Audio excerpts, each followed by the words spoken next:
Okay, we're continuing our study of Theology Proper Part 2, looking at the attributes of God. And here what I want to address are classifications of the attributes of God. These are going to be important for a number of reasons because, as I mentioned, there are levels of conceptions of the attributes, but now we want to think about how they relate one to the other. And the 5 basic ways that believers have used to classify attributes are as follows. And we're on or about page 7 of the Theology Proper Part 2 handout. So if you turn there, you look at the concepts here of immanent and eminent attributes, which are this. Immanent attributes are attributes that remain within the nature of God.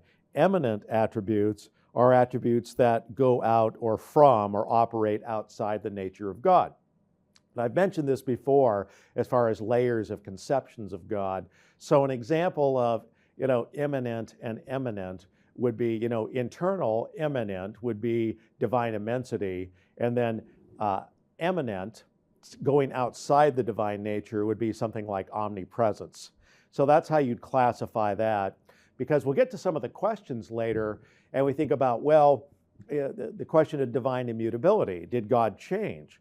Well, and yes, that internally, or with respect to the divine nature, God doesn't change, but God certainly had a changing relation in the sense that while internally he didn't change, when he created the world out of nothing, God acquired a new relationship that he didn't have before, but nothing changed within the being of God. So that's why when people ask, well, does God change? Well, in one sense, he gained attributes at creation, because at that point, though, we have to distinguish between what is internal or immanent to God and unchanging, and what is an acquired new relationship that God has to this created order. So again, helping to answer a skeptic, well, didn't God change at creation? Well, no, internally he didn't, but yes, he acquired new relations. So that'll help resolve that. The other is as much absolute and relative attributes. An absolute attribute are, again, attributes he has in himself, always possess these qualities independent of objects of creation. Relative, again, attributes which are manifested through his relationship to the creation. So I've already mentioned that, and again, a lot of these are similar, but I think as you skip down, what I really want to consider here is the system of what's called communicable and incommunicable attributes. While all of these have a type of usefulness associated with it, what we've got, though, in this system of communicable, incommunicable gets really handy when we start thinking about proofs for divinity, proofs for the Trinity, proofs for the deity of Christ. So, for example, what's a communicable attribute? A communicable attribute is an attribute for which at least a partial counterpart is mirrored in the human creation. So, give an example of this. While God is perfectly and completely and eternally love and merciful and has the attribute of truth, God created human beings also with a limited capacity for love and mercy and truth. So in that way, God's attributes of love, mercy, and truth are communicable to a created being. And so, for example, when we get into anthropology, or the doctrine of man, or the doctrine of who are we as human beings with respect to God, when we think of the concept of the image of God, arguably what we mean is how do we reflect and mirror God? And we could make a case that God gave us all the communicable attributes he could give us and still be created. As the apex of the creation, at the highest order of creation, for example, we have capacities for love and mercy and to create and appreciate beauty, for freedom and moral righteousness. Well, all of these things are inherently part of God. We have those in human nature, but not all parts of the creation have them.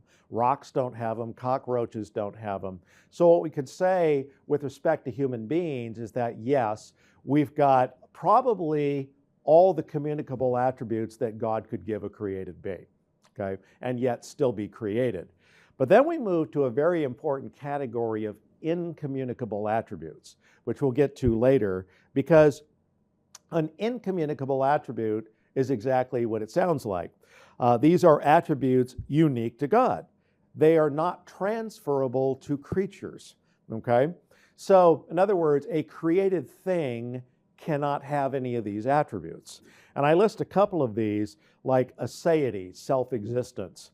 See, human beings have what we call human beings exist, but we exist because of a creative act of God that brought our very substance into existence, and arguably God through providence maintains it in being as an act of continuous creation. But see, we don't have the property of ontological aseity because God himself is the source of our being. God, though, is uncreated, so God himself exists of himself. He is ase, from self, or aseity. So if you exist completely of yourself and not from someone else, you are God, okay? Because that is by definition one of the attributes of the true and the living God. And then, of course, really any attribute that has to do with any of the infinities. Because when we begin to exist, one could make a really good argument that necessarily we're going to have a few things that are true about us, that we are limited or finite, that we are mutable and changeable, okay, and we arguably are contingent. We don't have to exist. So that's going to be true of human beings with a human nature. So with God, what we've got is immutability in the eternal divine sense. We have got anything to do with infinity, which is, for example, we have limited knowledge, God has all knowledge. God has all power, okay, has infinite power, infinite knowledge, infinite wisdom. He's an infinite being. He's an immense being. So when we look at that as a concept, or even more importantly, we begin to exist. Divine eternality means a lot of things, but minimally what it means is that God never began to exist. He exists now, and he will never cease to exist. Well, guess what? You cannot bring something into existence and then give it the property of never having it begin to exist. So that's just a logical contradiction. So where we're going with this in apologetics and our polemic is this. How do you make an argument now for deity generally?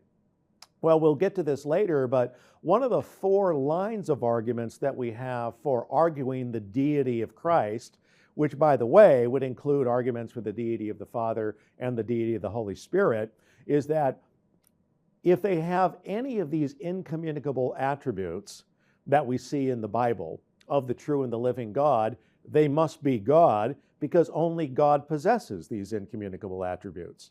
And that's why, for example, it's so significant that when we get to a text that says, for example, the Son of God, the Logos, exists for eternity before the first moment of creation, what is it saying? It's saying he's eternal because he exists before the first moment of creation. So a text like John 1 through 3, that says, in the beginning was the Word, and the Word was with God, and the Word was God.